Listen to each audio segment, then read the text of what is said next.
জয় গুরু।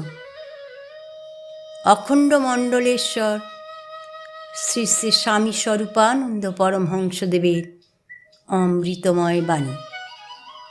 শান্তির খোঁজ। এক ভক্তের প্রশ্নের উত্তরে শ্রী শ্রী বামুনি লিখিলেন, নামে নিষ্ঠা দাও, প্রাণে শান্তি পাইবে। শান্তি বাহিরের নয়, শান্তি ভিতরে। বাহির হাতড়াইয়া বৃথাই শক্তি, সামর্থ্য, সময় ও সুযোগের অপব্যবহার করিতেছ। বাহিরের সহস্র অপকথা আর কলভাষণকে তুচ্ছ করো, অগ্রাহ্য করো। অন্তরের ডাক শুনিবার জন্য সাধনে নিমগ্ন হও। লাফালাফি করিয়া দীক্ষার ঘরে ঢুকিয়া অনেকেই তোমরা শিষ্য হইয়াছ, কিন্তু প্রকৃত শান্তি, তৃপ্তি ও আনন্দের কাঙাল হইয়া অবিরত ও অকপট নাম সেবায় ব্রতী কয়জন হইয়াছ?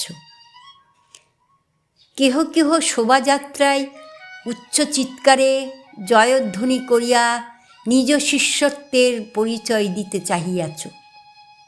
কেহ কেহ পল্লীতে পল্লীতে আমার বার্তা বহিয়া নিয়া সঙ্গে সঙ্গে নিজেদেরকে আদি ও অকৃত্রিম শিষ্যত্বের কুটিল অহমিকায় স্ফীত করিয়াছ।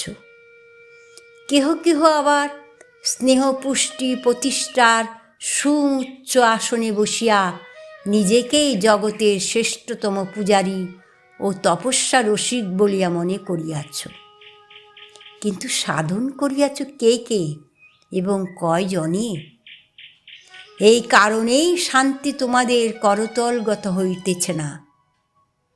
যাহাতে তোমাদের স্বাভাবিক অধিকার, তাহা হইতে তোমরা এই জন্যই বঞ্চিত হইতেছ।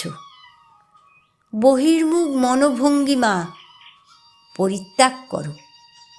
বাহিরের দিকে শক্তি, প্রতিভা ও সৎ রুচিকে প্রধাবিত হইতে না দিয়া অন্তরের দিকে টানিয়া আনো। মনোরূপ অশ্ব বৃথা পথে জোর কদমে না চলিয়া ঠিক পথে চলুক, তবেই শান্তি মিলিবে।